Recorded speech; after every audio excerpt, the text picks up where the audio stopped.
Hi folks, welcome back to Dragon Quest XI, and we're actually going to be making our way through the next part of the Borean Highlands today.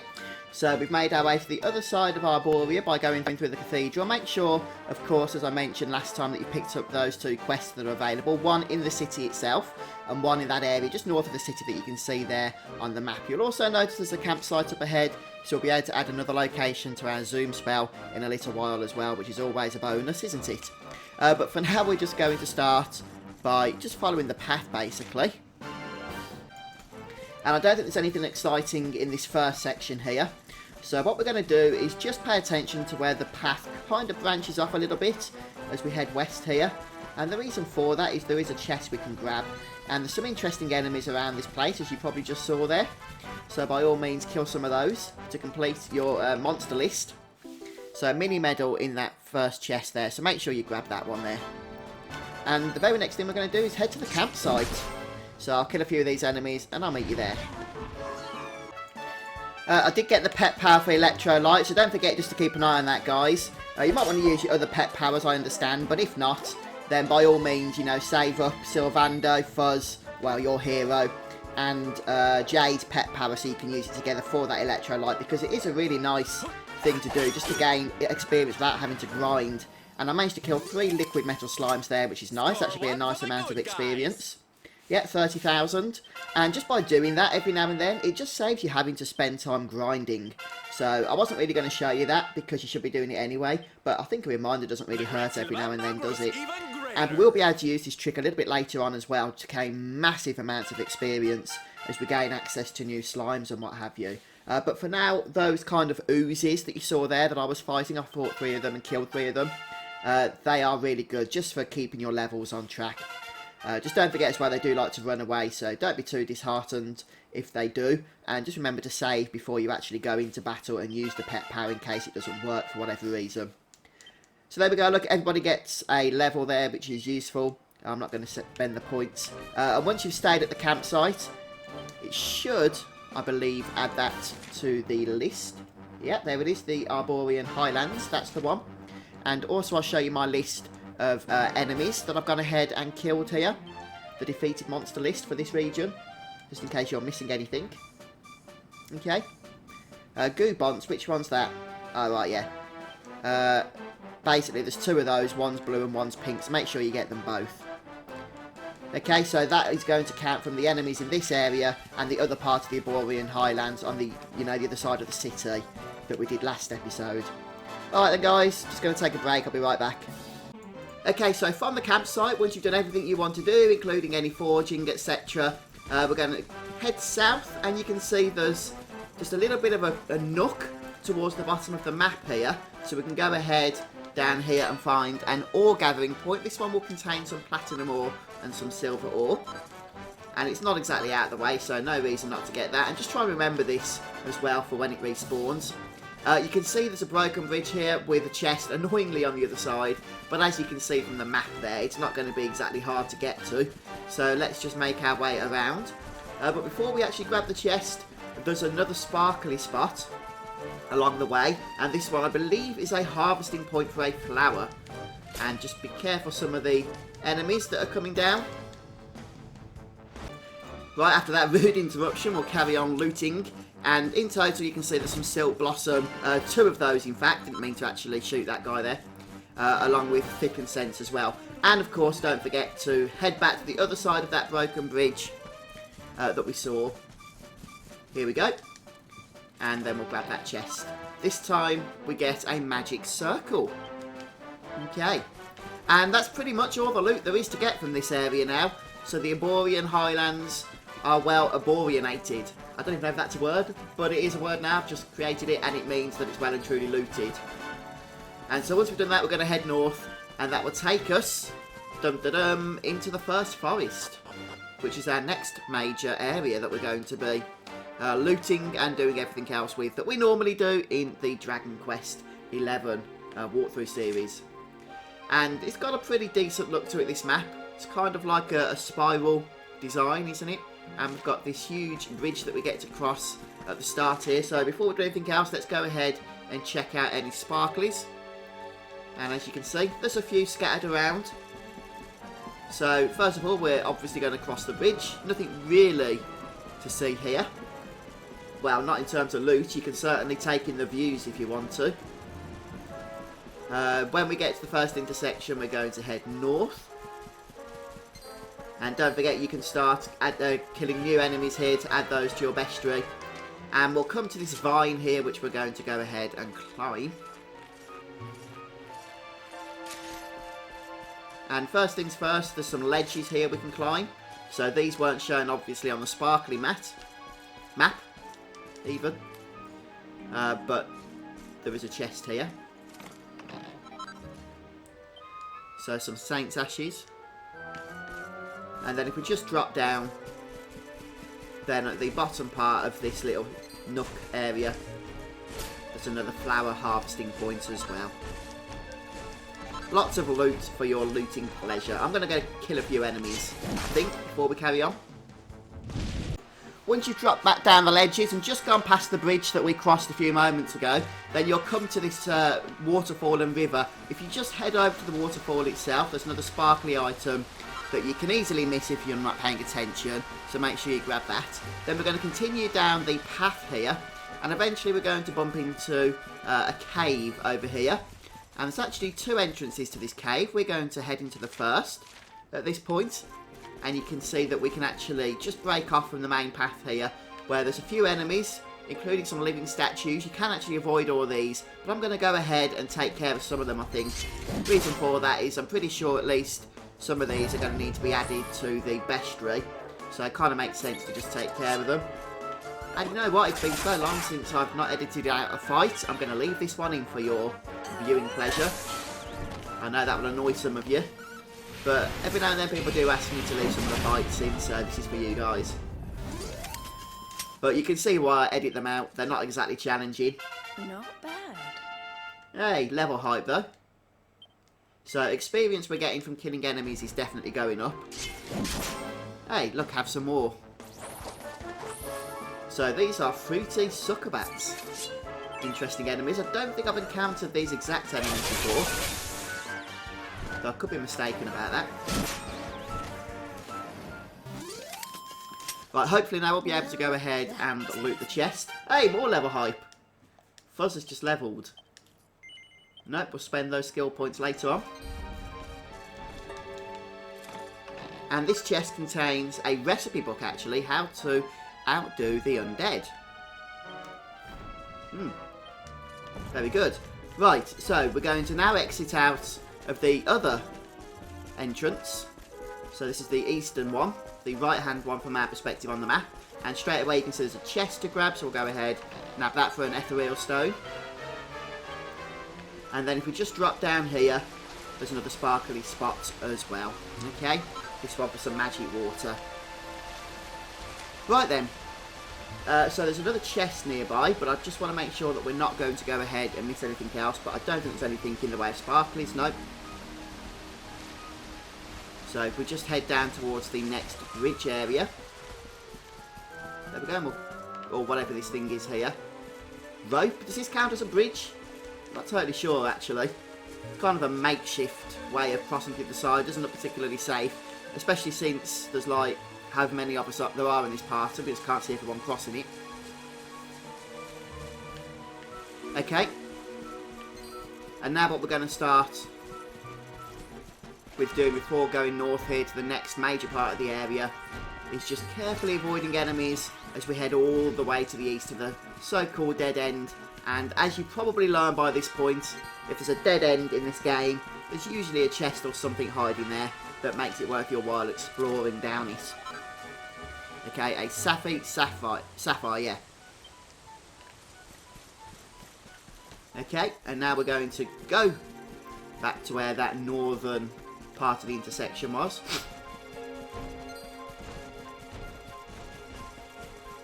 Okay, and if we just check the map here, you can see that there's a campsite over to the west. So that's definitely going to be our next destination.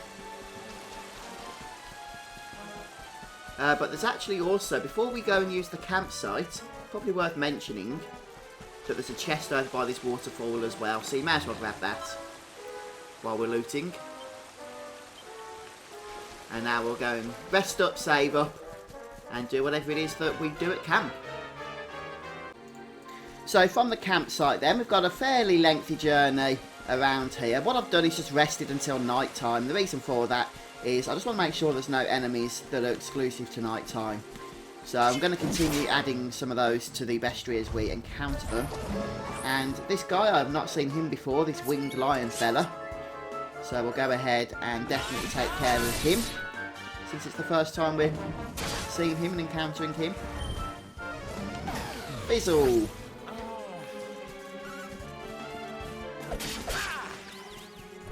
And now just the lion to go. Yeah, so there's actually a quest item as well. Hopefully you guys have picked up the quests from the previous city. If you haven't, for whatever reason, then please do go and do that now, because we're about to go ahead and take care of the first one. But before we do that, there is a sparkly point. I think it's actually a bit further up. Yeah, so we'll just keep following the branches here as they once again... Or vines, what are these things? I'm not sure, but they're in a handy place, that's for sure. Ah, no, more new enemies. So as we continue to head north here, just as the path's about to narrow, we can go ahead and grab this next sparkly. So just jump up the shrooms here, and just kind of manoeuvre yourself across them, really. You can fall off, so just pay attention, otherwise you'll be climbing up here for a little bit longer than you'd need to be. And we're then going to move off into this next area here. I don't think there's any chests hidden. So the other thing to note then is that there's going to be another intersection here. But instead of going over to the west here, through there... Oh, I'll grab that sparkly though, before I forget it next time. We're going to continue north, and you might see a golden sparkly. And what's a golden sparkly? Well, it's the same as every other golden sparkly we've seen so far. It's basically the quest item. But as you can see, it's not exactly in the most obvious of positions. So let's just try and find that. Well, there's a treasure chest actually. Okay, some molten globules. So this sparkle is a little bit annoying to find. But it is around here, I assure you. There it is. Don't know why I didn't see that a moment ago. So it's more like in the centre of this northern area. But that's the item. So that's for quest number 26. So you'll remember there were 2 quests that we picked up for this area.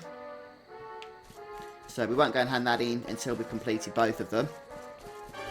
And this time we're going to head through the tree here and up the next vine. And now we're going to start encountering a new enemy type called sprite bulbs. And what we're going to want to do is fight those. The reason being, here they are, is this is where the rare mob can spawn that we need for the other quest item. Okay, so we want to fight them until a white bulb appears, which unfortunately isn't the case here. As you start to approach the next campsite, we'll get a cutscene.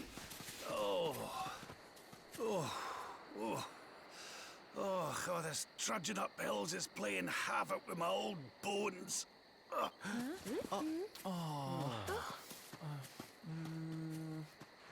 Oh, well, don't tire yourself out, darling. We all want to be bright-eyed and bushy-tailed for our big day. Come on, let's call it a night, huh?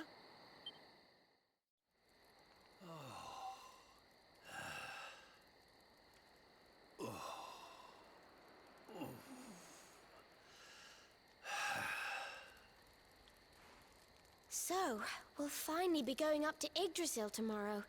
I can't help feeling a little nervous.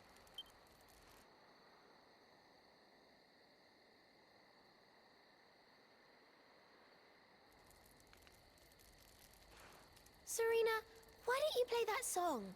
You know, the one you always used to play when we were children.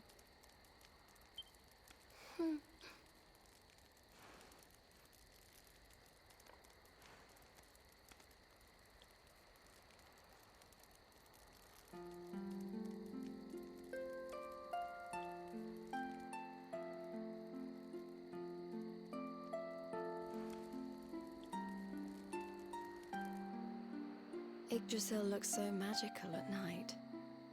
It's strange to think that each of our lives is a leaf on one of those branches. Yeah.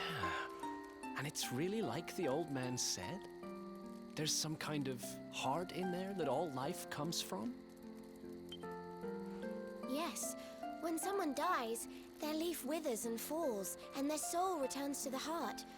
When someone is born, a new bud blooms on one of the branches.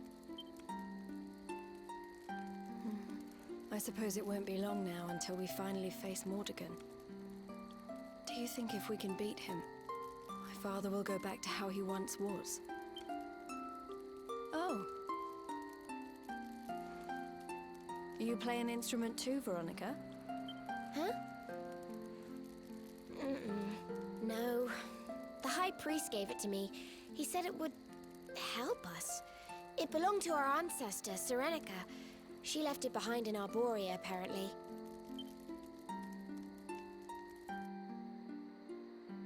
Well, I don't know about the rest of you, but I'm pooped.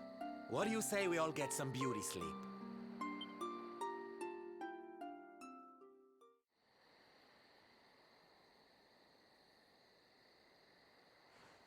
Veronica?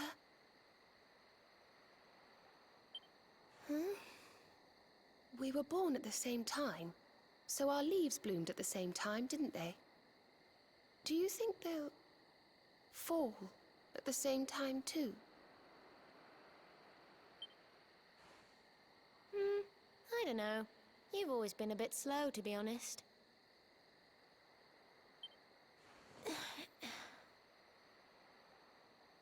But I hope they do.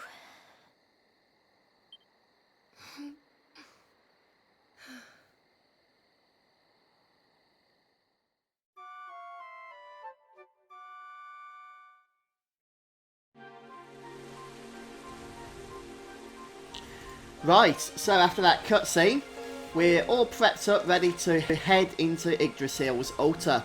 And this is where, you know, everything is basically going to come to a head. We've got all the orbs, and there's going to be some major story unfolding as we do so.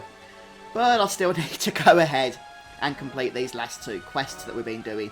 So I'm going to continue hunting for that elusive white spirit bulb, and then we'll get the item from that for the second quest and hand those in. At last, I'd say it's probably about 15 to 20 attempts at encountering these spirit things, these spirit bulbs, before I was able to find this white bulb here.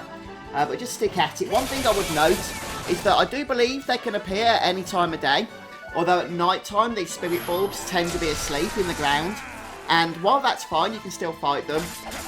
Normally you'll engage all of their clusters of enemies at once, which means that you won't have as many opportunities to, you know, to find the right rare enemy without having to reset the spawns. So I recommend fighting them at daytime, where you'll find plenty more of them, basically. That's something I've just noticed in my own experience. Obviously, you know, you can probably do what you want to do. But there we have it. The white bulb has a little bit more health, it seems, than its counterparts. But gives a bit more experience as well, so not too shabby. Okay, so there we have the Wisteria seeds, which is exactly the very thing we were after. And I'm kind of hoping that the white bulb there is the final enemy we need as well to fill in the monster bestiary for this region. So let's just have a quick look at that as well, shall we? Yeah, we've done it. Okay, so there's all the enemies if you want to pause that, if you're missing any that you'll need to encounter. And pretty much, guys, the only thing that's left to do now is to hand those quests in. So let's go and zoom back to town. So back to Arborea there. Once back in Arborea then, we're going to head back to the Grove of Repose. And that's where we'll obviously find the first quest giver, who was the little girl here. Tell her that we found the Wisteria seeds.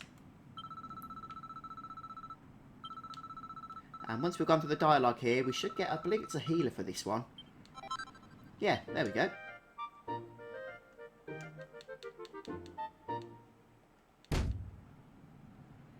Nice job. Right. Next up then, we're going to head back into the main city and to the other quest dude. So he's the one that was just to the entrance of the cathedral before we go in. And for this one, we looted the quest item. That was the golden spot. You'll remember that, I'm sure.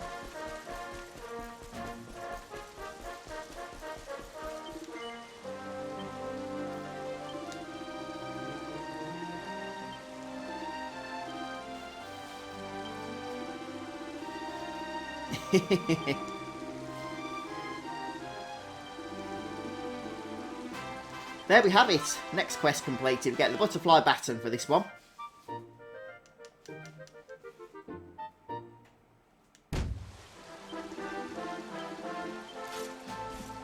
Alright then guys, so what I'm going to do now is zoom back to the previous campsite. Okay, the first forest summit. So that was the last one where we had that cutscene and rested. And then we'll go ahead and make our way to the path to Yggdrasil, basically. I don't think there's anything else we need to do. So let me know in the comment section if you think I've missed anything, but I really think I've done it all now. So thanks for joining me today, guys. We'll pick up next time. Hopefully some exciting stuff ahead of us. And we'll see what goes down there. So thanks for stopping by. Hope you've enjoyed the walkthrough episode today. And please do come back soon for more Dragon Quest XI. Have a great day, guys. Goodbye.